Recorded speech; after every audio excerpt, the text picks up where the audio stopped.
श्रावको धर्म हेतवा। श्रावको धर्म हेतवा मतलब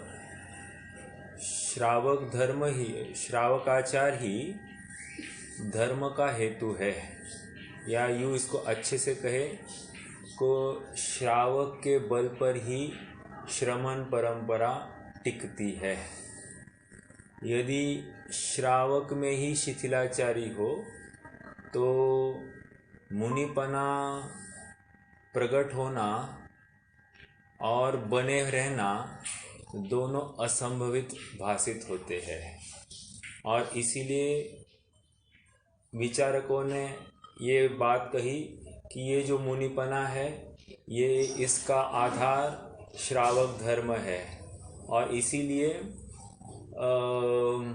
विवाह करने के अनेक कारणों में एक कारण तो ये बताया है कि मुनि को निर्दोष आहार की प्राप्ति मिले। ये एक महत्वपूर्ण बात विवाह करने के कारणों में बताई है। तो प्रकरण तो वैयावृत्ति का चल रहा है और वैयावृत्ति के अंतर्गत 4 प्रकार के दानों की चर्चा पंडित साहब आचार्य देव करने वाले हैं और उसी के अनुसार हम अब थोड़ी चर्चा कर रहे हैं। हमने पिछली बार देखा कि दान करने वाला जो पात्र है, दान करने वाला जो दातार है और दान लेने वाले पात्र, इनके विविधता में फल की भी विविधता पाई जाती है। और दातार की तरफ से उन्होंने एक महत्वपूर्ण बात लिखी, नवपुण्य, और दूसरी बात सप्तगुण समाहितेन। नवपुण्य कहकर 9 प्रकार के पुण्यों से युक्त होना चाहिए, अर्थात अत्यंत भक्ति भाव से वहाँ पर वह आहार आदि की व्यवस्था करे, पूजन आदि करे। मतलब उसको जैसे एक अमोघ निधि की प्राप्ति हुई हो ऐसा उसके भाव हो, तब जाकर मुनिराज को उसके मुख पर प्रसन्नता दिखे, तब जाकर वो मुनिराज वहाँ पर आहार लेंगे। बहुत ही साधारण बात है, आपकी आंखें बोलती है। हमारी आँखों में ही बात पकड़ में आ जाती है, फिर वचनों में कुछ निकले अथवा नहीं निकले, हमारी आंखें ही बोल जाती है। और मुनिराज तो इतने ज्ञानी होते हैं, वे जल्द से फटाक से इन बातों को पकड़ लेते हैं। एक बात तो ये हो गई। दूसरी बात, सप्तगुण अर्थात दातार के सप्तगुण कहे हैं, जिसमें उसकी कोई वांछा नहीं हो, इस लोक संबंधी वांछा नहीं हो, वो कोई प्रसिद्धि या यश नहीं चाहता हो, या फिर वो किसी से मत्सर भाव से नहीं करता हो, क्रोध नहीं करना चाहिए, लोभ नहीं होना चाहिए, भय नहीं होना चाहिए, आदि आदि 7 प्रकार के गुण उन्होंने बताए। और एक बिंदु आया है वहाँ पर अपसूना। अपसूना वहाँ पर उस छंद में एक बात आई है, अपसूना। अपसूना का अर्थ 5 सुना मतलब पाप के साधन। तो पाप के साधन क्या है? तो वे बताते हैं कि कूटना, पीसना, पानी गालन, अग्नि और बुहारी देना। ठीक है, तो ये 5 जो चीज़ें हैं, इनको आरंभ के कार्य बताया है। और इन आरंभ के कार्यों से रहित जो हुए हैं, ऐसे हमारे मुनिराज होते हैं। तो अपसूना, अपसूना मतलब इन पापों से रहित हुए हैं। तो जहाँ जहाँ अपने को सूना से युक्त दिखाई दे, वहाँ पर मुनिपने के ऊपर शंका या बात आगम से मिलती नहीं है, प्रामाणिक मानने के फिर हमारे प्रसंग अप्रामाणिक मानने का प्रसंग खड़ा हो जाता है।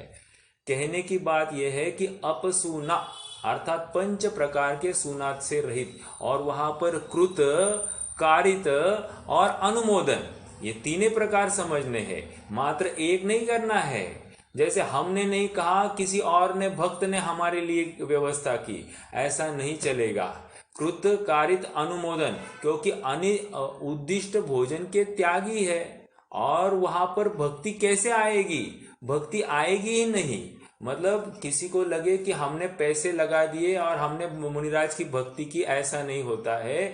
यहाँ पर श्रम, आपका श्रम भी उस भक्ति में दिखाई देना चाहिए, आपका कॉन्फिडेंस दिखाई देना चाहिए, ऐसी बात है। जैसे एक छोटी सी बात है, हम कोई भी अन्न का पदार्थ या कोई आहार बनाते होंगे, तो प्रत्येक भोजन बनाते समय में वो बनाने वाली जो गृहिणी है, उसके मन में ऐसा भाव निरंतर वर्तना चाहिए कि मैं ये इस आहार, मतलब इस वस्तु को मुनिराज का योग मिल जाए, मतलब ये जो वस्तु बन रही है इसके निमित्त से मुझे मुनिराज का योग मिल जाए, अर्थात उनको भी मैं आहार दान दे पाऊँ, ऐसा उसके भाव निरंतर, मतलब हर वस्तु में होने चाहिए। तो ये भावना भाने से क्या लाभ होगा? ये भावना भाने से लाभ ये होगा कि हमारे यहाँ पर शुद्धि का ही भोजन होगा, फिर उसमें अभक्ष की बात ही नहीं रहेगी, सारी भक्ष सामग्री से ही सारा मतलब हर वस्तु बनती रहेगी। इसलिए भावना भानी बहुत ऊंची ही भानी चाहिए, क्योंकि बनाते समय फिर शल्य तो वर्ते। जैसे अभी मान लीजिए मतलब भारतीय संस्कृति का अगर विचार करें, तो भारतीय संस्कृति में तो जो घर की महिला है वो स्वयं को नौकर नहीं देखती है, वो तो ये विचार करती है कि मैं अपने घर वालों को कैसे उत्कृष्ट आहार दूं, और उसमें संतोष मानती है। जो अपने को नौकर के रूप में देखते हैं वो बहुत ही संकुचित बुद्धि वाले होते हैं, और कहीं ना कहीं उनको अपना कर्तव्य भाषित नहीं होता है, या अपने आप को वो कम भाषित करते हैं। क्यों स्वयं को कम करना चाहिए? और कहीं ना कहीं वहाँ पर अपने कार्य के प्रति अहोभाव की कमी आना ही वो दर्शाता है। मुझे तो इतना ही कहना है कि भारतीय संस्कृति में तो पुरुषों को, बच्चों को, बुजुर्गों को खिलाए, और जो कुछ बचा कुचा है वो महिला संतोष से खाए, जब वो उसको निश्चिंतता हो जाए कि सबने अच्छे से भोजन किया है। लेकिन अपने यहाँ पर जैन परंपरा में, जैन संस्कृति में तो ये है कि हम जब तक मुनिराज को आहार की व्यवस्था नहीं करा पाए, तब तक हम शांति से या निश्चिंतता से भोजन खाए या सुख बुद्धि से भोजन खाए, ये युक्त दिखाई नहीं देता है। अर्थात अपने संस्कृति, जैन संस्कृति के विरुद्ध ये बात होती है। इसलिए श्रावक को चाहिए कि वो निरंतर मुनिराज को आहार विधि कराने की भावना भाए, और उस भावना के फलस्वरूप निश्चित ही उसकी आहार की भी शुद्धि बनी रहेगी, और जिस दिन आहार की शुद्धि बनी रहेगी तो उसकी पात्रता बढ़ेगी, और उस पात्रता के बलस्वरूप उसको नियोग से ऐसे कोई उत्तम, मध्यम या जघन्य पात्र का संयोग बन जाता है, और वो उनको आहार विधि करा सकता है। समझ में आ रहा है? तो ये निमित्त है, और इसीलिए स्टार्टिंग में कहा था कि श्रावको धर्म हेतवा, तो श्रावक ही धर्म का हेतु है, या श्रावक के बल पर ही धर्म का अनुष्ठान टिका है। श्रावक ही कुछ कम हो गया, उसमें ही पात्रता कम हो गई, तो उसको उत्तम पात्र कैसे मिलेंगे? नहीं मिलेंगे। और इसीलिए नीतिकारों ने भी कहा है कि शेरनी का दूध अगर किसी पात्र में निकालना है तो वो स्वर्ण के पात्र के बिना अन्य किसी भी पात्र में रह नहीं सकता। तो जैसे उत्कृष्ट प्राणी उसका दूध, तो उसके लिए पात्र भी उत्कृष्ट चाहिए। वैसे ही हमारे जितने उत्कृष्ट परिणाम, तो हमको पात्र भी ऐसे ही उत्कृष्ट मिल जाता है। आप टीका पढ़ेंगे तो टीका में आएगा कि उत्कृष्ट या यथार्थ पात्र को, उत्कृष्ट पात्र को आहार विधि कराने के फल स्वरूप इस जीव को सम्यक्त्व तक की प्राप्ति हो जाती है और भवांतर में उसको भोग भूमि या देवगति की भी प्राप्ति हो जाती है। वहाँ से वो वापस यहाँ पर मनुष्य पर्याय में धारण करता है, उत्कृष्ट भोगों का और कीर्ति का धनी बनता हुआ ये उसी भव में या कुछ ही भवों में मोक्ष को प्राप्त कर लेता है। तो ये इतना बड़ा लाभ यहाँ पर आहार दान आदि की बात है। तो हमने यहाँ पर पंच सूना की बात की भी चर्चा की और दान की भी महत्ता को हमने थोड़ा सा यहाँ से देखा। अब थोड़ा सा आगे बढ़ना है। श्लोक नंबर 114। आगे बढ़ने से पहले भैया, अगर सदाशिव दास जी वाली टीका है तो उसमें पेज नंबर 172 में एक पैराग्राफ पढ़ना है मुझे, अगर खोल सकते तो ओपन कीजिए। पेज 172, निर्दोष दान।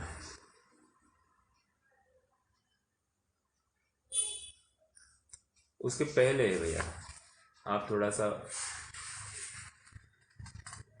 हाँ, निर्दोष दान, राइट। जो अवसर छोड़कर, बहुत बढ़िया लिखा है, इसलिए मुझे लगा कि ये अपन यही से पढ़ के दिखा है। जो अवसर छोड़कर अकाल में दान देते हैं उनका दान अकाल में बोए बीज के समान निष्फल चला जाता है।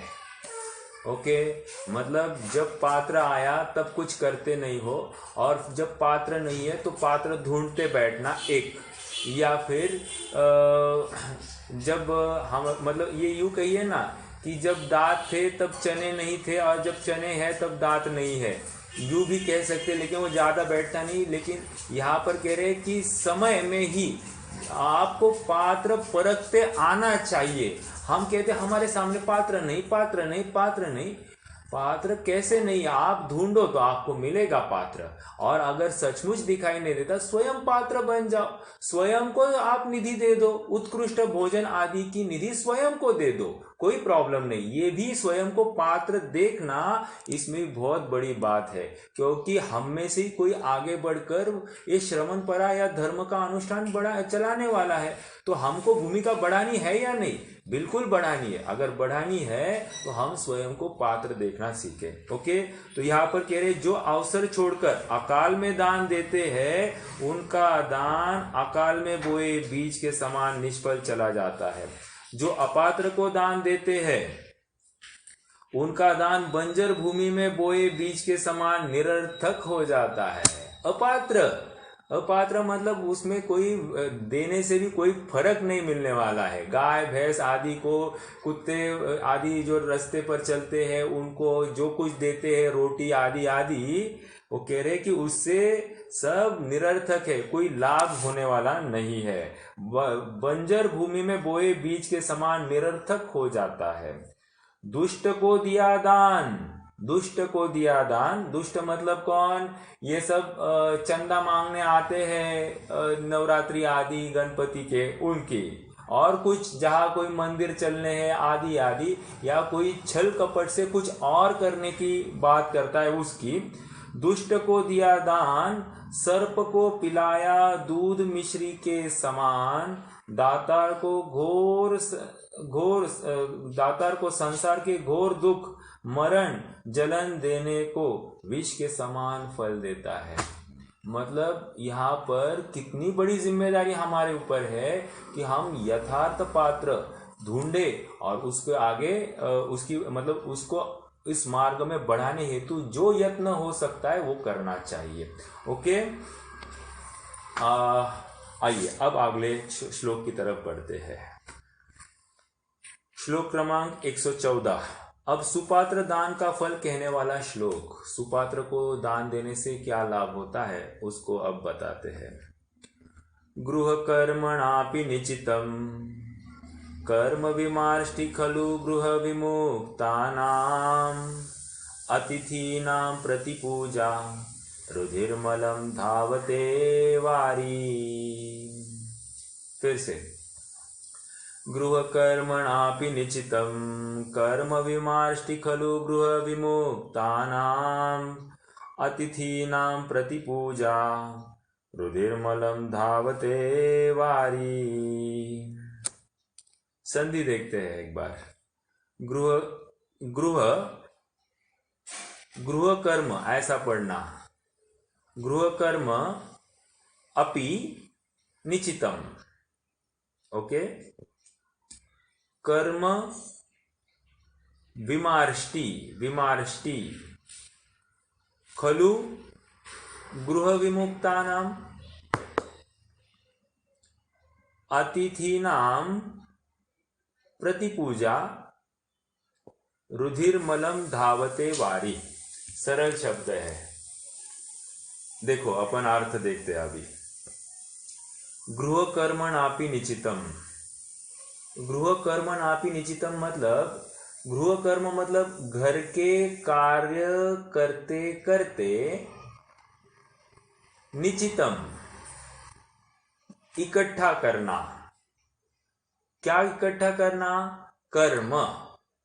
तो क्या हो गया? गृह कर्मणापि निचितम मतलब घर के गृहस्थी संबंधी कार्य करते करते जो हमने कर्मों को इकट्ठा किया है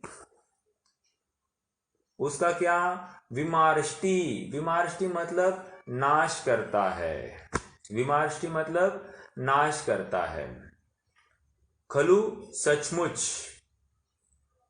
भर्ती का शब्द है। गृह विमुक्तानाम अतिथीनाम प्रतिपूजा।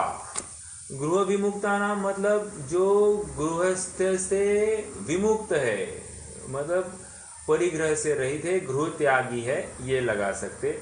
गृह त्यागी ऐसे अतिथियों की प्रतिपूजा। प्रतिपूजा मतलब भक्ति करनी है। प्रतिपूजा रुधिर्मलम धावते वारी। रुधिर मतलब खून, खून का मलम मतलब दाग, धावते मतलब धोता है, वारी मतलब पानी।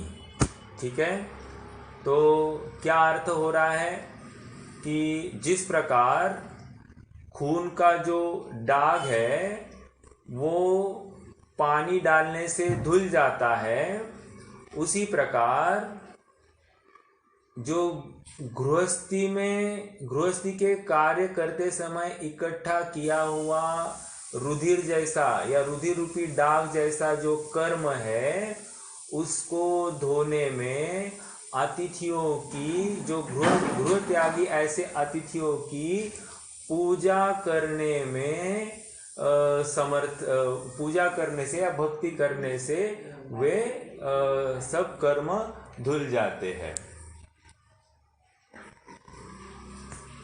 आइए, तो अब क्या अर्थ हो गया इसका, ये तो देख लिया। अब थोड़ा सा इसका भाव भी पढ़ लेते हैं। गृह रहित अतिथि, चलो इसमें से ही पढ़ते हैं। जैसे जल खून को धो देता है, उसी प्रकार गृह त्यागी अतिथि मुनि जनों की यथा योग्य चतुर्विध दान देने से गृहस्थी के कार्यों में संचित कठिन पाप भी निश्चय से नष्ट हो जाता है। देखो यहाँ पर पाप को आया हुआ कर्म उदय है, उसको यदि नष्ट करना है तो यहाँ पर कह रहे हैं कि दान देने से ही काम होगा। अन्य किसी प्रकार से आपको सामने वाला जो कोई उपसर्ग आया है वो कर्म उदय के अनुसार आया है, तो उस कर्म उदय की व्यवस्था को व्यवस्थित करने के लिए हमको दान देना। ये चरणानियोग की शैली है। चरणानियोग बताएगा दान करना, और द्रव्यानियोग कहेगा तुम दान दे सकते नहीं, तुम तो त्याग उनका अब वे मैं कर सकता नहीं ऐसी भावना भाव तो ये द्रव्यान योग कहेगा। लेकिन चरणान योग प्रत्यक्ष कहता है कि जब हमको पात्र का संयोग मिले, हम भरपूर दान दे, पूरे मुक्त हस्त से अपन दान करें, तो सहज ही वो उत्कृष्ट फल को प्राप्त होता है। ओके, देखो एक कथा है। कथा ऐसी है कि एक व्यापारी है। व्यापारी ने मतलब अनेक देश भ्रमण कर करके बहुत धन इकट्ठा किया है, और उसका ऐसा ही है कि 2-3 महीना कहीं बाहर जाता है, बहुत देशों में घूमता है, व्यापार आदि करता है, धन इकट्ठा करता है और फिर अपने गांव चला आता है। तो अब की बार भी अब वो अनेक देशों से भ्रमण करता हुआ धन इकट्ठा करके वो अब अपनी गांव की तरफ चला है। अब गांव की तरफ आते आते एक नदी लगी है और नदी के तट पर ये खड़ा है, और योगवश ऐसा है कि नदी का प्रवाह दुथड़ी भर के है, अर्थात बहुत ओवरफ्लो हो रही है नदी। क्यों? क्योंकि वर्षा बहुत तेज है, तो पानी तीव्र गति से बरस रहा है। तो और ये राह देख रहा है कोई नाविक आ जाए, कोई साधन मिल जाए जिसको लेकर मैं नदी के उस पार चला जाऊं। उतने में उसको नदी के इसी तट पर एक आदमी पेड़ के नीचे बैठा हुआ, भगवे कपड़े में बैठा हुआ दिखाई दे रहा है। ऑब्वियसली वो साधु जैसा भेष है, अन्य मति का हो लेकिन साधु जैसा भेष है, उस भेष में बैठा है। जरा गौर से देखता है तो उसको लगता है कि ये चेहरा तो परिचित सा है, और इसलिए वो उस व्यक्ति के समीप जाके उसकी पूछताछ करता है। बातों बातों में ये बात उसको मतलब ये निश्चित होता है कि ये इसका बचपन का साथी है, जो एक ही कक्षा में ये साथ साथ पढ़ा करते थे। और फिर बातें में ये कहने लगता है कि देखो, मैंने व्यापार किया है और मैं ऐसा व्यापार करता हूँ, मैं ऐसे पैसे कमाता हूँ। तो इस साधु को पूछता है, तुमने क्या किया इतने सालों में? क्यों? क्योंकि जिसकी दृष्टि मटेरियलिस्टिक है, मटेरियलिस्टिक मतलब अर्थकारी जिसकी बुद्धि है, उसको सभी चीज़ें अर्थकारी ही दिखाई देती है। अर्थात सब चीज़ों में वो पैसा या भोग ही देखता है, उसके आगे उसकी दृष्टि जा नहीं सकती है। और इसीलिए वो उसको पूछता है साधु को कि तुमने क्या हासिल किया इन मतलब 20-25 साल में, जो कुछ उनके एजुकेशन के बाद में, बिछड़ने के बाद में हुए हो। तो वो चुप रहता है, क्योंकि उसे मालूम है कि जो अर्थ के भोगी है उनको ये बातें सुनाना तो योग्य है ही नहीं, और ना वो समझने से परे है, अर्थात वो समझ नहीं सकते हैं। तो ये चुप रहता है। तो ये जो आदमी है व्यापारी, वो फिर से कहता है, अरे तुमको पैसे कमाना चाहिए, देखो ये देखो मेरे हाथ की चेन है ना, ये डायमंड की चेन है, ये घड़ी है ना, ये देखो 1 लाख की घड़ी है, ये गले की चेन ये इतने की, आदि आदि बताने लग गया। और तो और वो अपनी मतलब जो कोई उसका संदूक है, संदूक खोलता है और देखो, कहता है देखो मेरे पास इतने हीरे हैं, इतने जवाहरात है, इतने पैसे, सब वो साथ में दिखा रहा है। तो कह रहे देखो ये कमाना पड़ता है, ग्रहण करना चाहिए, उसके बिना कुछ भी लाभ नहीं है। ठीक है कहा, ये चुप बैठा है। उतने में एक आदमी आता है, नाविक आता है, और वो निकला है अपनी घर की तरफ। तो ये जो व्यापारी है, व्यापारी उसको रोकता है और कहता है कि भाई हमको नदी के उस पार जाना, हमको ज़रा छोड़ो। तो वो नाविक कहता है कि नहीं नहीं, मैं नहीं छोड़ूंगा, बहुत पानी बह रहा है और मैं नहीं छोड़ सकता। तो नहीं कह रहा है आप छोड़िए, रिक्वेस्ट करने लगता है। मान नहीं रहा है। तो ये व्यापारी क्या करता है, व्यापारी उसको एक नोट की गड्डी दिखाता है और ये लो मैं तुम्हें इतना पैसा दूंगा। तो बस नोट की गड्डी देखता है तो वो नाविक तैयार हो जाता है। और तब तक के लिए ये जो साधु भेष में बैठा है ये जीव तो ऐसे ही शांत बैठा है, ये बिल्कुल इंटरफियर नहीं कर रहा है। तो ये उस नाव में बैठते हैं और नाविक उनको नदी के उस पार छोड़ देता है। उस पार छोड़ने पर वो व्यापारी जो है वो साधु से बोलता है कि देखो मैं तुम्हें कह रहा हूँ ना कि पैसा कमाना चाहिए, ग्रहण करने से लाभ होता है, ज़रूरत में सब यही काम आता है, तो इसलिए तुम भी ग्रहण करना चालू करो। तो साधु जो है, साधु उसको कहता है ऐसा नहीं है भाई, थोड़ा सा गहराई से सोचो।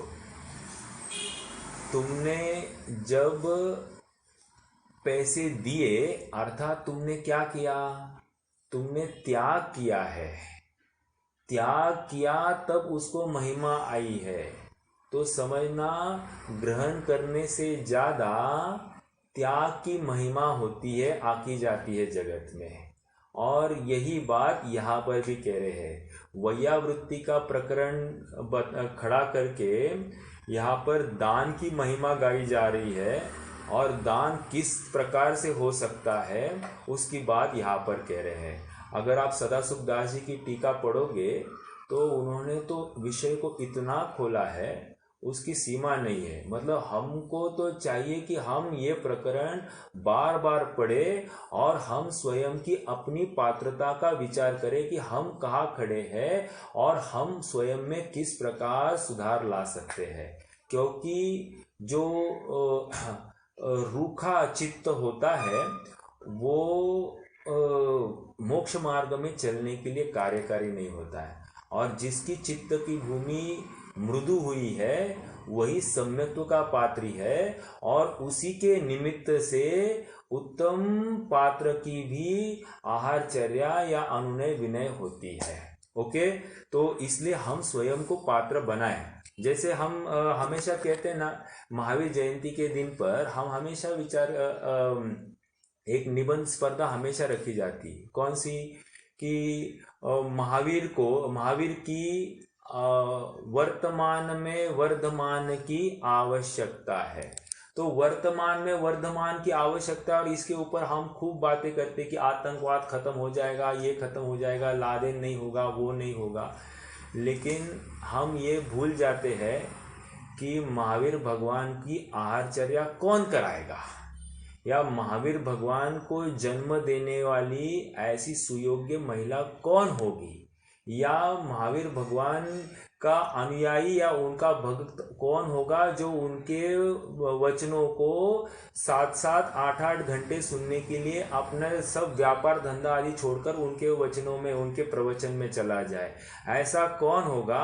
हम अंतस में झांक कर देखें और विचार करें कि हम सचमुच ऐसे पात्र है कि हम उनके वचन सुनने के लिए इतना समय निकाल सकते हैं। अरे यहाँ पर हम 1 घंटा भी बड़ी मुश्किल से निकाल पाते हैं, वहाँ 7 घंटे की क्या बात होगी। समझ में आ रहा है? तो निश्चित रूप से हमारी पात्रता या योग्यता ही हीन है, ओछी है, इसीलिए हमको साधारण से वक्ता मिले। मतलब मैं वक्ता की किसी की ये नहीं कर रहा हूँ, बट कहने की बात, हमको तो अपनी पात्रता को बढ़ाना चाहिए, तब हमको उत्तम पात्र मिलेंगे, उनका सहयोग मिलेगा।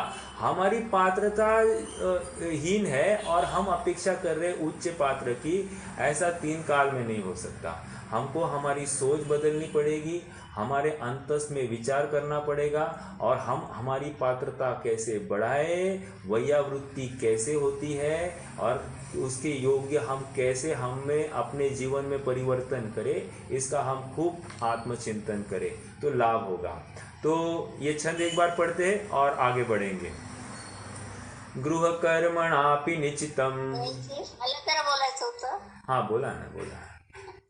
माझ्या ह्याच्यामध्ये म्हणजे ह्याच्या आधीच्या स्तोत्रामध्ये आलंय, विशेषमध्ये मुनि के लिए औषधि शास्त्र, अन्न, वस्तिका आदि आदि मुनि के लिए औषधि शास्त्र और वस्तिका आदि तथा त्यागी, व्रती और सम्यक दृष्टि श्रावक को यथायोग आहार दान देना हे दान कहलाता आहे. त्यात बरोबर. वस्तिका कशाला आलं? हा, ह्याची चर्चा पुढे येणार आहे, मी घेणार आहे ती चर्चा. वसतिका हे 4 प्रकारचे दान जे आहेत आपल्याकडे, हमारे पास जो परंपरा चली आई है, हम तो यही जानते हैं कि आहार दान, औषधि दान, अभय दान और ज्ञान दान, ये 4 दान हम जानते हैं. लेकिन समनभद्र स्वामी की दृष्टि थोड़ी सी व्यापक है. आप उनको हर जगह पर परखना, वे थोड़ा सा लीक से हटकर, अर्थात जो परंपरा चलती है ना उससे थोड़ा सा ज्यादा व्यापक सोचकर उस परंपरा के अनुरूप ही बात करेंगे, लेकिन उसमें अनेक बातों को गर्भित करके वो बात को रखते हैं. और वसति का भी बहुत बढ़िया प्रकरण है. अपन 117वां श्लोक आएगा, उसमें वो सारी बातें आने वाली है, अपन वहां पर लेंगे. अभी 2-3 छंद है, उसको पहले करते, शायद कल अपन इस विषय का पूरा गहराई में लेंगे. बहुत अच्छा प्रकरण है, या आज समय आता है तो आज ही चालू करेंगे. ठीक है, आइए.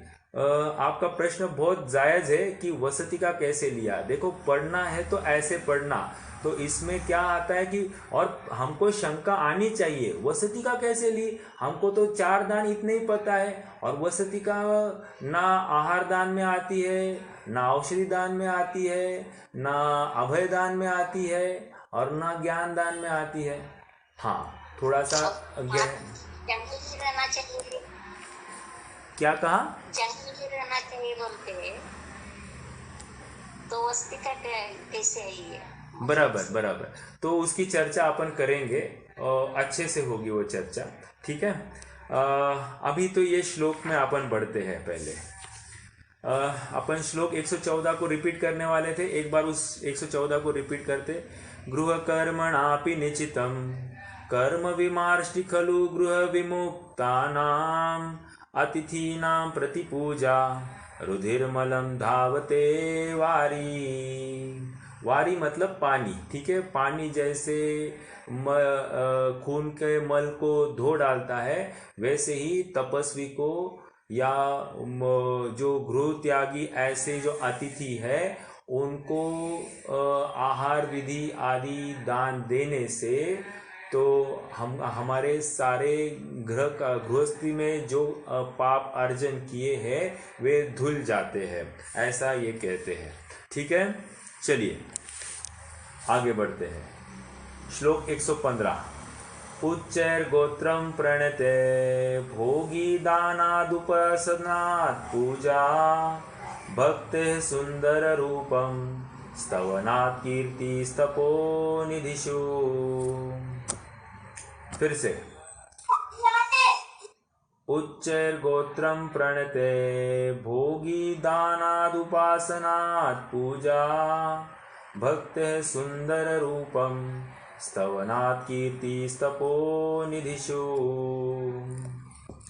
ये दान का फल बताने वाला श्लोक है. हाँ, बोलिए बोलिए. वो पिछले श्लोक में वसति का क्या, वो मुझे समझा नहीं, एक्चुअली लेट हुआ था. हाँ, नहीं नहीं नहीं नहीं, नहीं. इनको पीछे अपना 113 नंबर का श्लोक है, वहां पर दान किसको कहते हैं, तो वहां पर दान में वसति का आदि भी देना, उसको भी दान के खाते में लिया है. तो वसति का क्या है और वो कैसी होती है, इसकी चर्चा वे करना चाहते. पेज नंबर क्या था?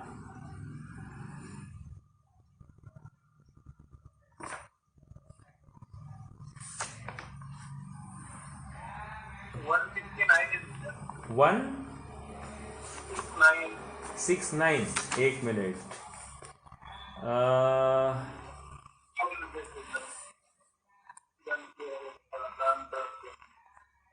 कहाँ है?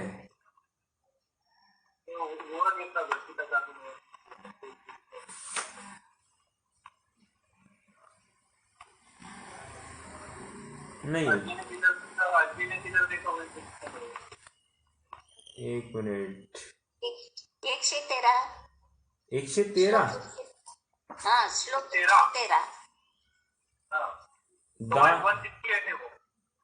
168 ना, हाँ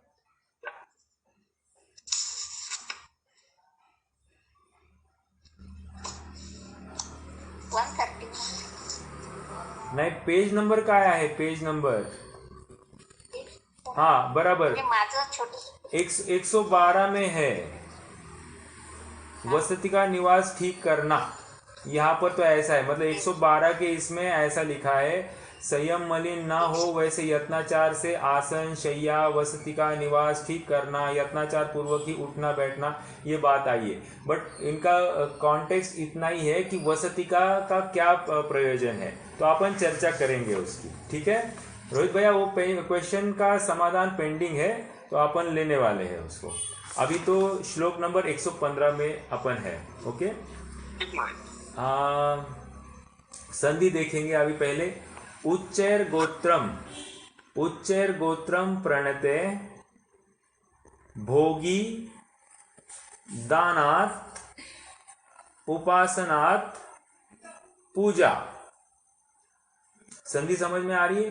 दानात उ बाहर निकालना, उपासनात पूजा, भक्ते है सुंदर रूपम स्तवनात् कीर्ति स्तपोनिधिषु। अब देखो क्या कह रहे हैं, उच्चैर गोत्रम मतलब उच्च गोत्र। प्रणते मतलब प्रणाम करना, नमस्कार करना। भोगी अर्थात भोगों की प्राप्ति करना, भोग मतलब भोगों को प्राप्त करना। दानात दान में, उपासनात उपासना, पूजा मतलब पूज्य बनना, ठीक है। भक्ते भक्ति करना। सुंदर रूप की प्राप्ति होती है। स्तवनात् स्तवन करने से। कीर्ति अपने यश कीर्ति फैलती है। स्तपोनिधिषु अर्थात तपस्वी मुनियों के विषय में।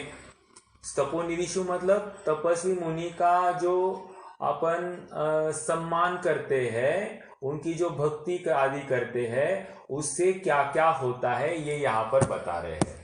तो क्या होता है देखो, पढ़ते हैं। उच्चैर गोत्रम प्रणते मतलब नमस्कार करने से, प्रणते मतलब नमस्कार करने से उच्च गोत्र की प्राप्ति होती है, अर्थात उत्कृष्ट कुलों में ही जन्म लेता है। मतलब जिन कुलों से मुनि परंपरा या धर्म परंपरा चलती है, उसी कुल में जन्म लेता है।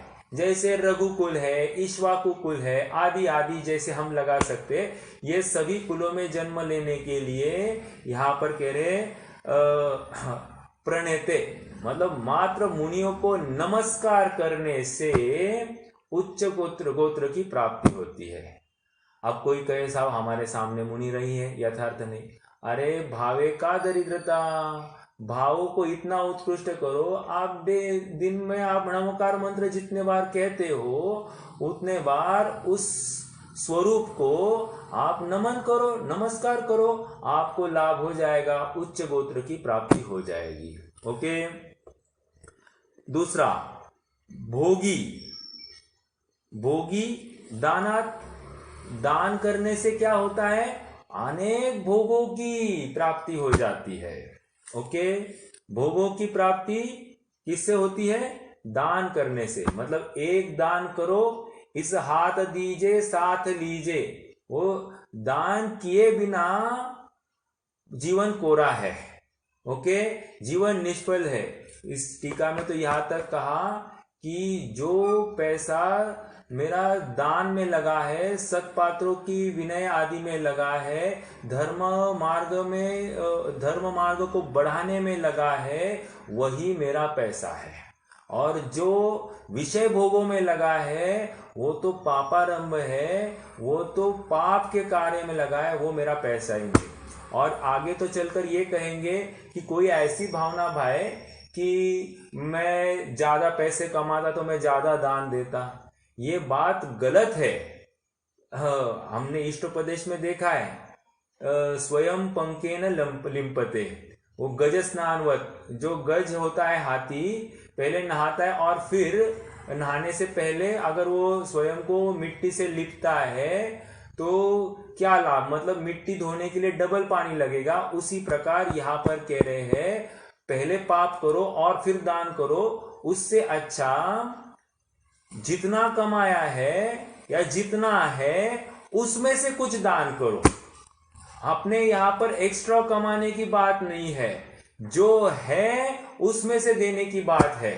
इसलिए दान कभी भी अपने यहाँ पर भार नहीं है और उसने इतना दिया मैं क्या करूं। यहाँ पर आप वेरी प्रैक्टिकल, आपका सामर्थ्य कितना है उतना ही आप करो। यदि सामर्थ्य नहीं है तो भावना से भी उतना ही फल लगता है। जैन धर्म बहुत सरल और सुगम है, और जो जिसको ये रास्त हुआ है, समझ में आया है इसका टेक्निक, उसको धर्म मार्ग में चलने के लिए ऐसा शल्य नहीं होता है। बाकी सब लौकिकता में एकदम आनंद में मस्त है, ये अपने कार्य में मस्त है। ऐसा सहज ही ये दोनों में उसको बिल्कुल वो लौकिक विषय कशा है ऐसा अपील भी करते नहीं है। तो क्या कह रहे थे, भोगों की प्राप्ति दान से होती है, तो विचार करने योग्य बात है। अब दान कौन से ये बात आगे चलने वाली प्रश्न अभी भी पेंडिंग है। दान कितने प्रकार के, कैसे, हम तो मात्र इतना ही समझते हैं। अगर तत्वार सूत्र को देखें तो वहां पर अनुग्रहार्थम स्वस्याति सर्वो दानम है ना, मतलब स्व पर अनुग्रहार्थम, अपने और पर के अनुग्रह के लिए, भले के लिए स्व का अतिसर्ग करना, अपना जो है उसका त्याग देना, छोड़ देना, उसको दान कहा है। ओके, तो अपने और पर के भले के लिए दोनों की बात है। वहां पर दान की बात आती है तो दो चाहिए ही चाहिए, लेकिन त्याग में ऐसी बात नहीं है। त्याग में तो कुछ ग्रहण करना ही नहीं है, बस पर द्रव्य के प्रति उसमें निर्ममत्व भाव हो गया तो अपने आप त्याग हो जाता है। लेकिन यहाँ पर दान करने से भोग की प्राप्ति होती है, देवों में उत्पन्न होता है, या फिर यहाँ पर उत्पन्न होने पर राजा महाराजा के कुलों में उत्पन्न हो जाता है, तो वहां पर विशेष विशेष भोगों की प्राप्ति इसे मिल जाती है। आगे क्या कह रहे, उपासनात पूजा, उपासना करनी अर्थात उत्कृष्ट पात्र की उपासना करने से क्या होती है, अपन सम्मान के योग्य हो जाते, अपने लोक में अपना बहुत सम्मान होता है। तो ये क्यों हुआ है, उत्कृष्ट पात्र की पूजा करने से। समझ में आ रहा है क्या? देखो, दान देने से भोगों की प्राप्ति, मात्र एक नमस्कार किया तो हमको उच्च गोत्र की प्राप्ति होती है। तो अभी वर्तमान में आपने को जैन कुल मिला है, उच्च गोत्र मिला है कि नहीं मिला है, तो ये उच्च गोत्र एक प्रकार से है। यहाँ पर वे भले ही कहते होंगे कि हमने भी इसका समाधान करते समय हमने कहा कि ईश्वाकु कुल, रघुकुल में जन्मा, लेकिन जैन कुल में जन्मा ये भी कुछ कम है क्या? तो जैन कुल में जन्मा और उसमें भी जिन वचनों को मिलने योग्य ऐसा कुल मिला, ये भी तो कुछ कम अपना पुण्य है क्या? तो बहुत बड़ा पुण्य है।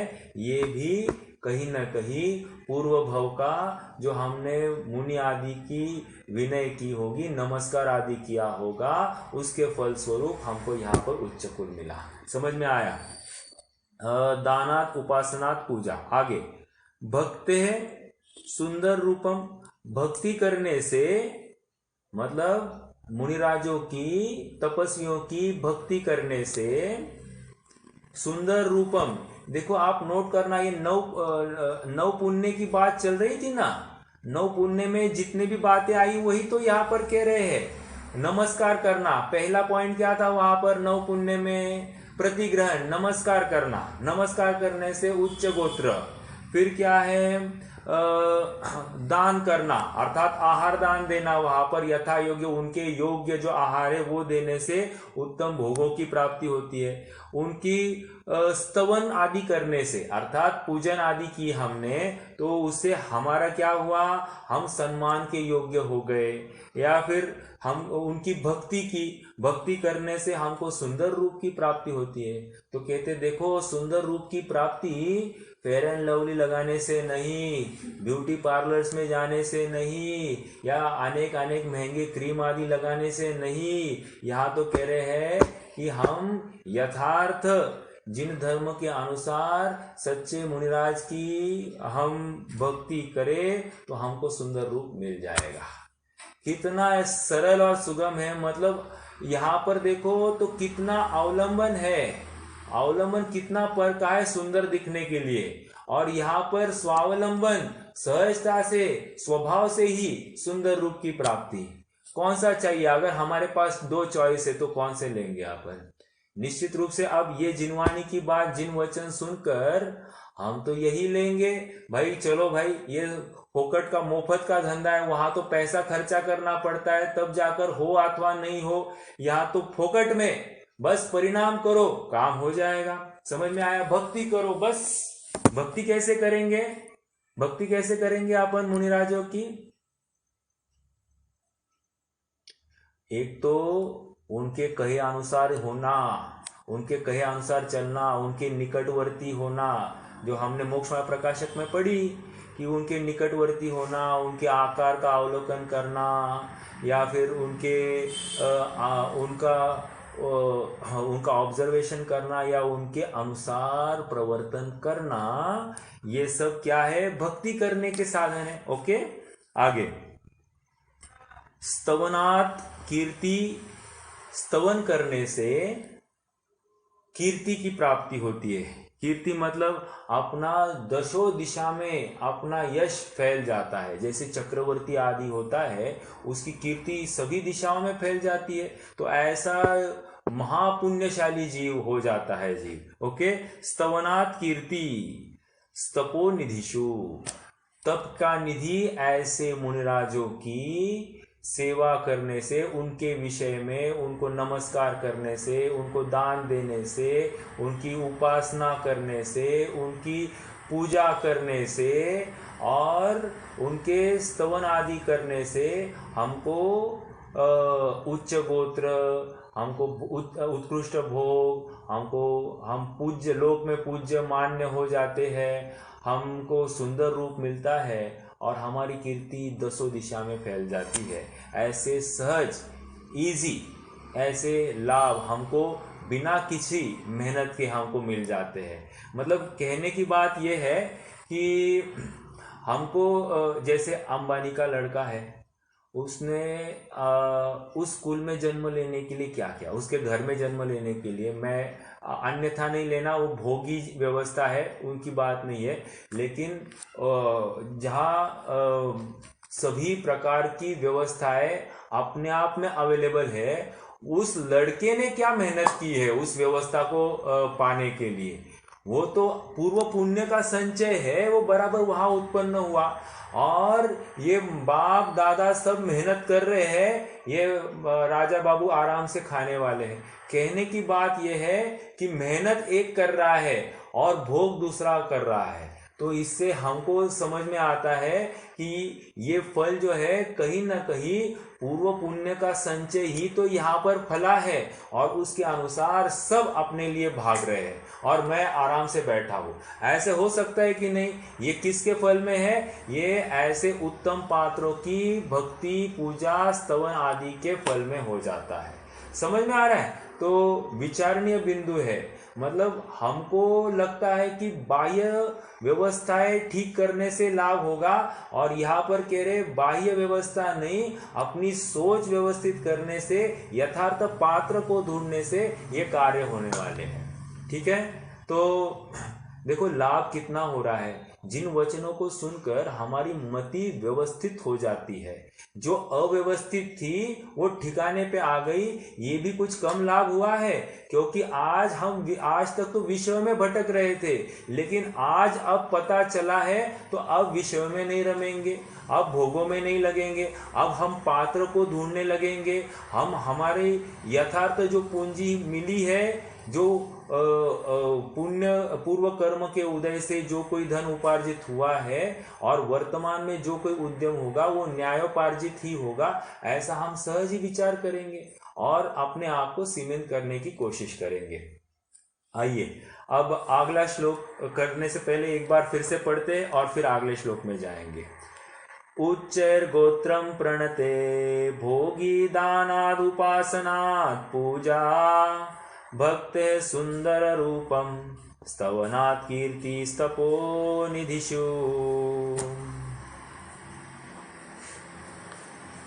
देखो, मेरे एक परिचित व्यक्ति है,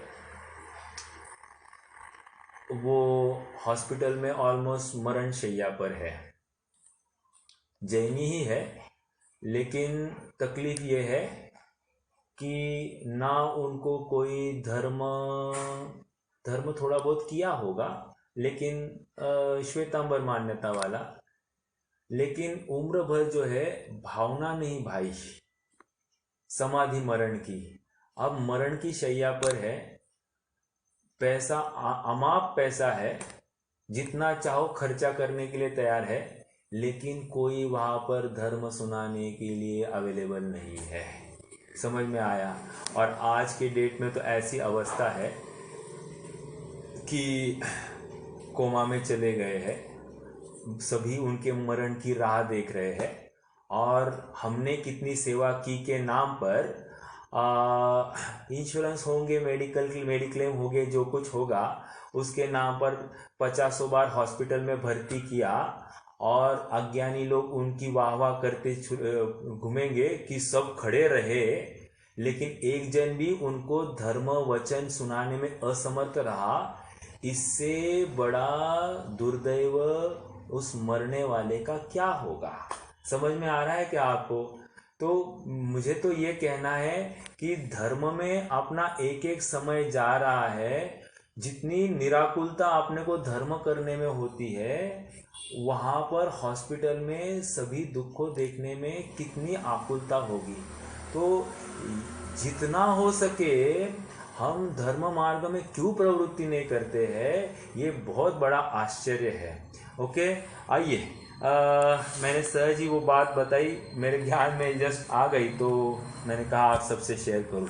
नहीं, ये बात शेयर करने का कारण इतना है कि मरण की शैया पर है जीव और उसको जिन वचन सुनाने के लिए कोई वहाँ पर अवेलेबल नहीं है। वही बात यदि उन्होंने अपने बच्चों को, बेटियों को सिखाई होती, समझाई होती कि पैसा ही सर्व सब कुछ नहीं होता है, क्योंकि उनके बच्चियों को उन्होंने जो कोई संस्कार डाले, अर्थकारी संस्कार, और अर्थकारी संस्कार की वजह से उनकी लड़कियां जीवन में बहुत आर्थिक रूप से संपन्न हुई, लेकिन इनका मरण तो बिगड़ गया। समझ में आ रहा है? चलो कोई बात नहीं, अगला छंद लेते हैं।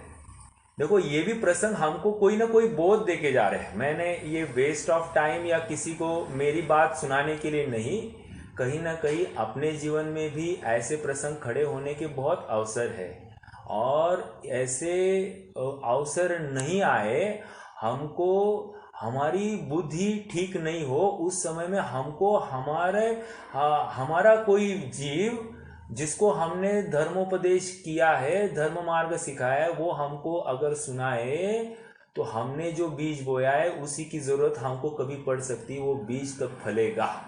और इसलिए हमें चाहिए कि हम अपने घर वालों को, अपने बच्चों को, सबको इस मार्ग में लगाएं।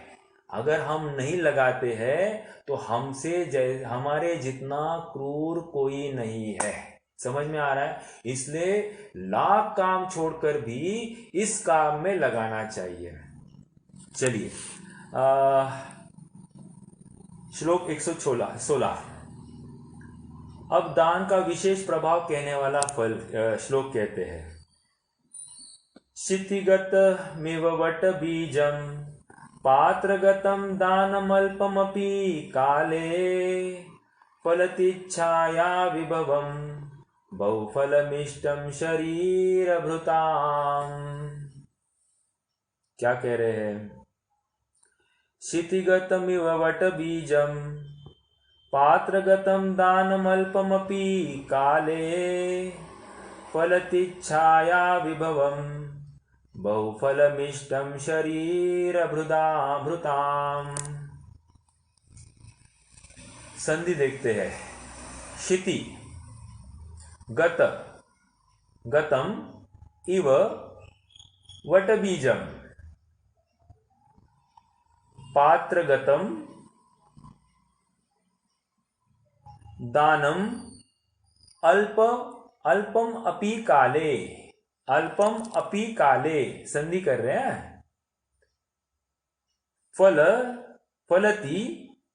फलत इच्छा विभवम बहुफलम इष्टम शरीरभृताम। बहुफलम इष्टम शरीरभृताम क्या है अर्थ? जरा देखते हैं, है ना।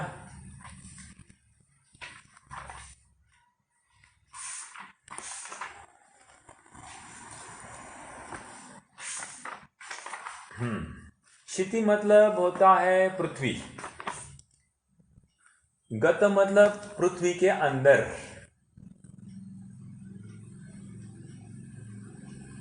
वट बीजम मतलब पृथ्वी के अंदर बोया हुआ बीज।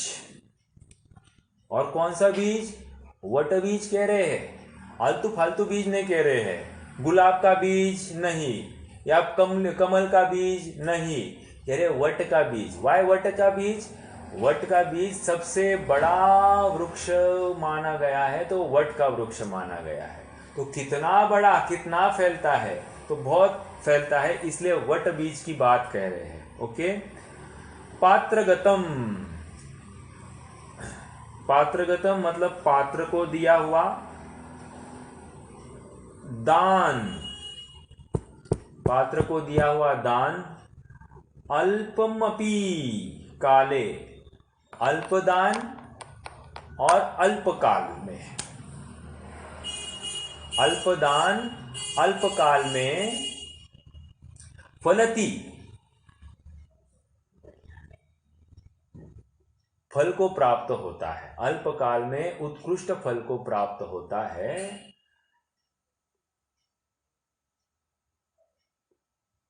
छाया विभवम, छाया विभवम मतलब यहां पर उत्तम ऐश्वर्य और विभूति सहित। जैसे वट का वृक्ष अल्पकाल में बहुत छाया और बहुत विस्तार को प्राप्त होता है, उसी प्रकार यहाँ पर जो दान दिया है, दान देने से उसका जो फल होगा, थोड़ा दान दो, 1 रुपया दो, अनंत रुपए पाओ। आपको रुपए, अपने को रुपए में समझ में आता है, 1 रुपया दो, अनंत रुपए पाओ। ये ऐसा है, मतलब इसका मल्टीपल जो है वो अनंतों में होता है, हजारों में, लाखों में नहीं होता है। तो विचारणीय बिंदु है, दान की महिमा चल रही है। दान देने से क्या लाभ होता है ना। तो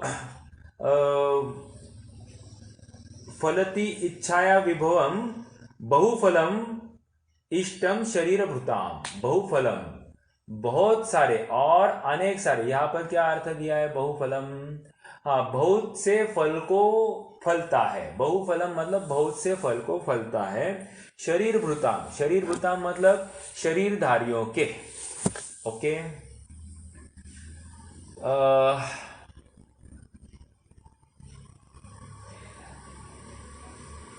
तो इसका पूरा अर्थ देखो, भावार्थी पढ़ते। जिस प्रकार अच्छी उपजाऊ जमीन में बोया हुआ छोटा सा बीज, छोटा सा भी बड़ का बीज अपने फलदान के समय बड़ी भारी छाया को और बहुत से फलों को फलता है, उसी प्रकार योग्य समय में, देखो राइट टाइम, टाइमिंग जरूरी है। देखो जैसे क्रिकेट खेल रहे हैं, बॉल डाला और उसने बल्ला तो घुमाया, लेकिन बल्ला एक तो पहले घुमाया तो भी आउट होगा, बाद में घुमाया तो भी आउट होगा।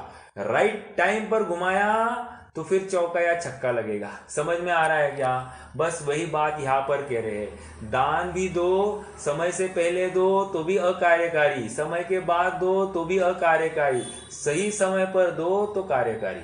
अब आप पूछोगे समय से पहले दो तो अकार्यकारी, इसका अर्थ इतना ही है कि राइट समय पर देना। लेकिन समय से पहले तो भाव तो कर सकते हैं ना कि हमको दान देना है, हमको दान देना है, पात्र ढूंढो, पात्र ढूंढो, पात्र ढूंढो।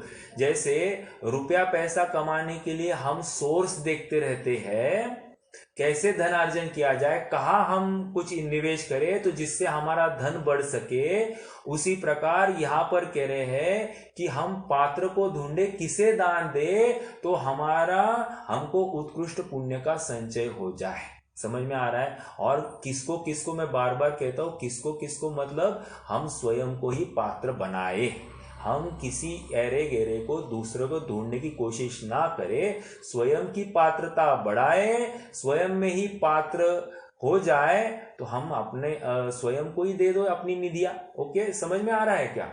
जैसे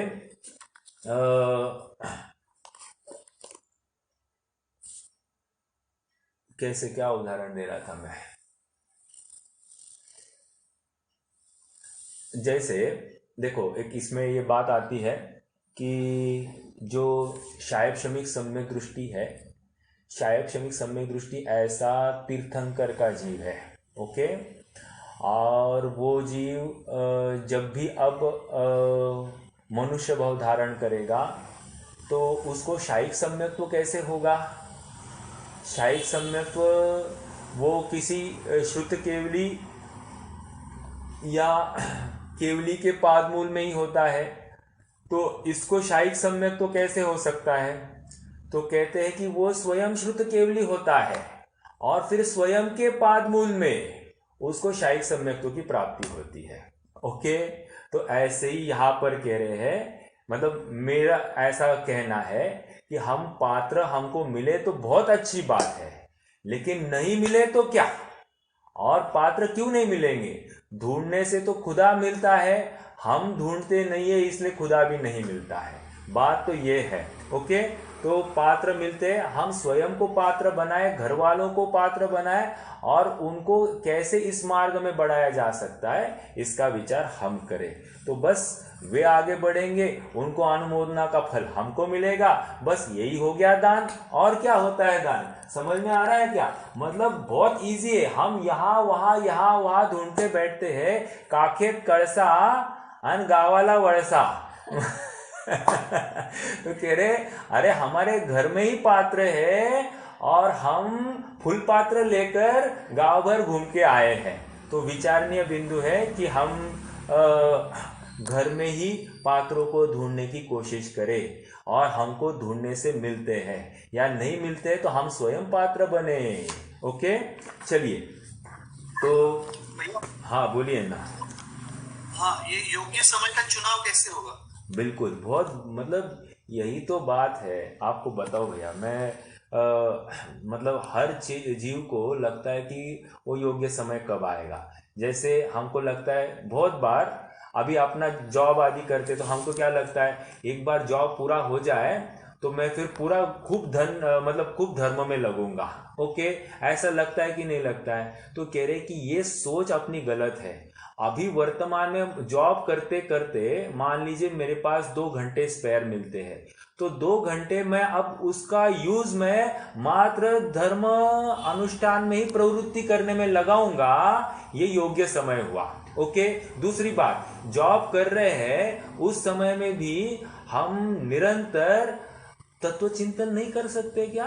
जैसे कोई प्रसंग हो गया, बॉस ने कोई अपने को डांटा या हमारा कोई कलीग है वो हमारे खिलाफ षड्यंत्र कर रहा है, तो उस समय में हम साम्य भाव रखें या हम तत्व निर्णय करें, ये मुझे सुखी दुखी करने में समर्थ नहीं है, मेरी कषाय है कि ये मुझे ट्रबल नहीं करे, इसलिए मुझे इसके निमित्त से दुख भासित हो रहा है, लेकिन सचमुच ये मुझे दुखी नहीं कर रहा है, मैं दुखी अपनी कषाय से हूं, ऐसा मैं निर्णय कर रहा हूं कि नहीं। तो बस योग्य समय कोई दूसरा नहीं होता, वर्तमान ही योग्य समय होता है भैया।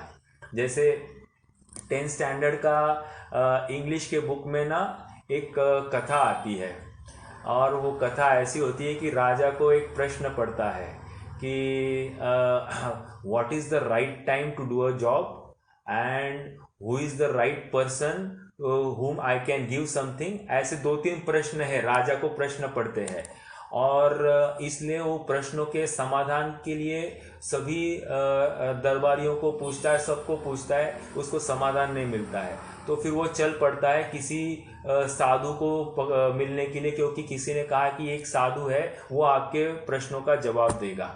और जब वो साधु के पास पहुंचता है तो साधु उसको मूक रूप से तीनों जवाब दे देता है, लेकिन ये समझ नहीं पाता है। तो समझ नहीं पाता है तो अगले दिन फिर से उठता है और कहता है कि मैंने आपको 3 प्रश्न पूछे, आपने उसका समाधान नहीं किया। वो कह रहे हैं कि भाई the right time to do a job is present, right person to believe is the person in front of you. मतलब किसको तुम उत्कृष्ट चीज दो, तो कह रहे हैं, या किसके ऊपर ज्यादा विश्वास करो, कह रहे जो तुम्हारे सामने है उसी पे ऊपर विश्वास करो, आदि आदि कुछ बातें कही। लेकिन उसमें एक जो बात थी कि सही समय कौन सा है, तो सही समय वर्तमान ही है, ऐसा वहां पर समझा रहे हैं। तो सही समय में दिया गया दान का अर्थ, भावना तो हम निरंतर भाएंगे, और जब अवसर आता है तो उस समय में हम पीछे नहीं हटेंगे। देखो, मैं एक विद्वान की बात कहता हूँ आपको, मतलब ये बहुत जबरदस्त प्रसंग है, आपको हिला देगी बात। बात ऐसी, सचिन जी की बात है, मैं क्यों आपको छिपाऊं। सचिन जी की बात है। ऐसा योग बना कि एक विद्वान है ग्वालियर में, और उनकी परिस्थिति ऐसी है कि वे उनको यश किसी काम में नहीं आता है। वे इंश्योरेंस का कोई जॉब करते हैं, लेकिन उनको एक कस्टमर भी नहीं मिलता है। मतलब अभी आजीविका के लिए उनको जो कोई कर रहे हैं तो एक कस्टमर मिल नहीं रहा है। घर में एक लड़का है जो पढ़ा लिखा है लेकिन जॉबलेस है, और एक लड़की है वो विकलांग है, और एक बड़ा लड़का है वो अच्छी कंपनी में जॉब भी करता है। कहने की बात यह है, और दूसरा ये स्वयं विद्वान है लेकिन वाचा से तोतले है। तो उनके वे जब प्रवचन आदि करते हैं या स्वाध्याय कराते हैं तो ऐसा सुना जाता है कि लोग उनकी भाषा शैली की वजह से उनको सुनना भी पसंद नहीं करते हैं। तो बहुत असाता का उदय है, बुद्धि अच्छी है, विषय की गंभीरता को भी समझते हैं, इसमें विरोध नहीं है, लेकिन अब ऐसा जीव है। वे मंगलायतन गए थे, तो जब भी वे मंगलायतन गए थे तो सचिन जी ने उनको एक 5,000 रुपये दे दिए।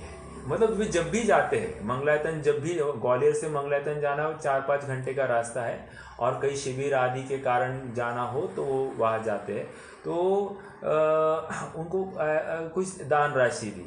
तो अब ये आए हैं, ये पात्र है अपात्र है हमको तो समझ में नहीं आता है, लेकिन उनकी मजबूरी देखी, उनके परिणाम देखे कि वो गृहस्थी कैसे चलाते होंगे, और धर्म में तो रहना चाहिए ये जीव, तो ऐसा जीव पकड़ा और उसको कुछ देना।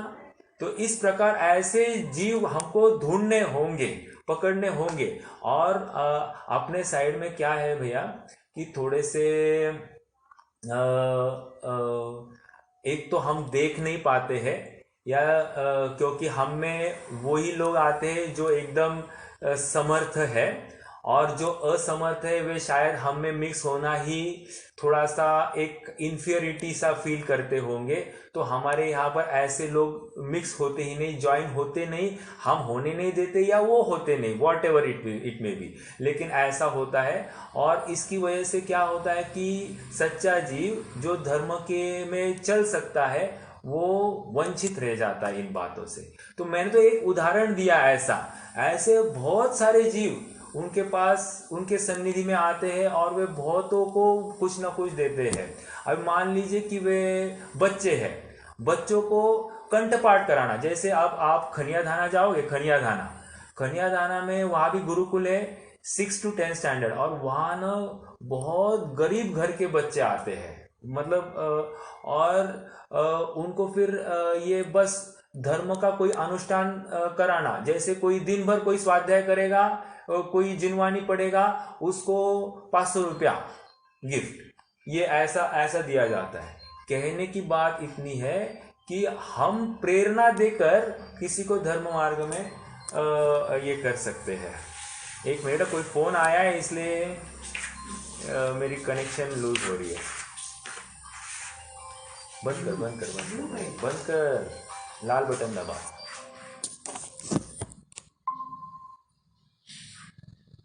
हाँ बस, सोड तू रख कुठे, अगर रख कुठे। हाँ जी, मेरा फोन आया था इसलिए डिस्कनेक्ट होना पड़ा।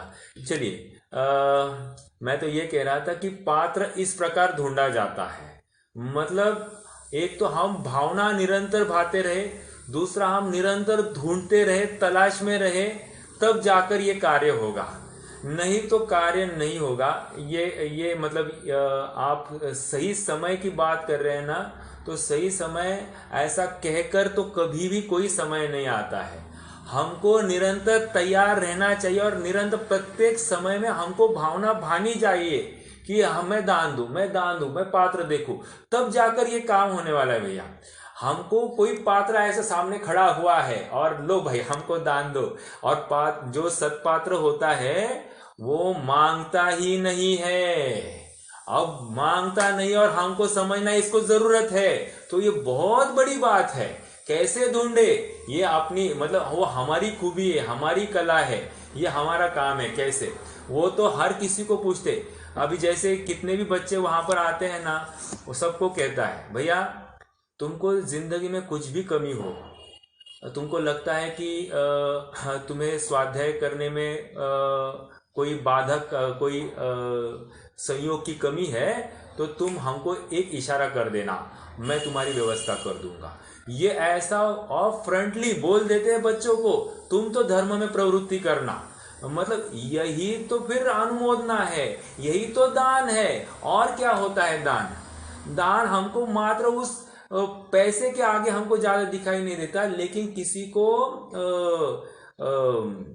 मानसिक स्तर पर भी एक थोड़ी सी सांत्वना करना, ये भी बहुत बड़ी बात है। आपको हाल ही की बात बताऊं, थोड़े दिन पहले मैं थोड़ा सा बीमार हो गया था, आपको याद होगा। तो सचिन जी का मुझे फ़ोन आया और उन्होंने कहा कि आप बिल्कुल समाधि की तैयारी करना और आप पीछे की बिल्कुल भी चिंता नहीं करना, जो कुछ होगा मैं देखूंगा, मैं श्रेयांश को पिता जैसा प्रेम करूंगा। अब बात इतनी खराब कुछ नहीं थी, ये नहीं थी, लेकिन उन्होंने तो सांत्वना जताई या उन्होंने तो बात रखी, अपने परिणामों को उज्जवल किया और मेरे परिणाम जो होने थे हो गए, लेकिन उन्होंने जो भावना भाई थी वो उनको कहीं ना कहीं कभी ना कभी तो उनके लिए फलने वाली है। लेकिन आज हमारे लिए क्या हुआ, हमको तो एक आस्था हो गई, स्थिरता हो गई, हाँ अभी श्रेयांश का क्या होगा, मेरे घर वालों का क्या होगा, ये जो कोई विकल्प चलते हैं वो विकल्प शांत हो गए। समझ में आया? तो फिर बाद में उन्होंने कहा कि कहना बहुत सरल है, ये मैं समझता हूँ, लेकिन निभाना कितना मुश्किल होगा इसकी भी मुझे पूरी भाव भाषण है। लेकिन फिर भी तुम अगर अवसर आता है समाधि योग्य, तो तुम पीछे नहीं हटना। अब देखो कितनी बड़ी बात है। मतलब आप कल्पना नहीं कर पाएंगे कि यही तो पात्रों को कैसे अनुमोदन करना, ये इस प्रकार करना। ओके, आप धर्म मार्ग से नहीं चूकना, ये कहना ये पात्र की अनुमोदना है। आप धर्म से अभी थोड़ा सा ले लो, बाद में फिर आप फिर से धर्म में लगना मैं उसमें विरोध नहीं करता हूं, क्योंकि सहनहीन है, शक्तिहीन है, सब मैं मानता हूं, पुरुषार्थ की भी हीनता है, लेकिन ऐसा भी कोई कहने वाला मिले, यही तो बड़ी बात है। समझ में आ रहा है भैया? मतलब बहुत गंभीर है अपना मार्ग, अपना शासन गंभीर है। पात्र को ढूंढना चाहिए, ढूंढने से सब मिलता है। हम तो ढूंढे और बार बार सबको पूछे, भाई तुमको कुछ कमी तो नहीं है, तुम्हें कुछ चाहिए तो नहीं, विचार करना। ओके, और तुम तो धर्म मार्ग में लगो, ये ऐसा हमको ढूंढते रहना चाहिए। चलिए, तो रुकते हैं। अपन कल जो 4 प्रकार के दान है उसकी चर्चा आने वाली है, और वहां पर वसतिका की भी चर्चा आई है, बहुत अच्छी आई है, अपन चर्चा करेंगे उसमें, है ना। आज रुकते हैं। ओम नमः।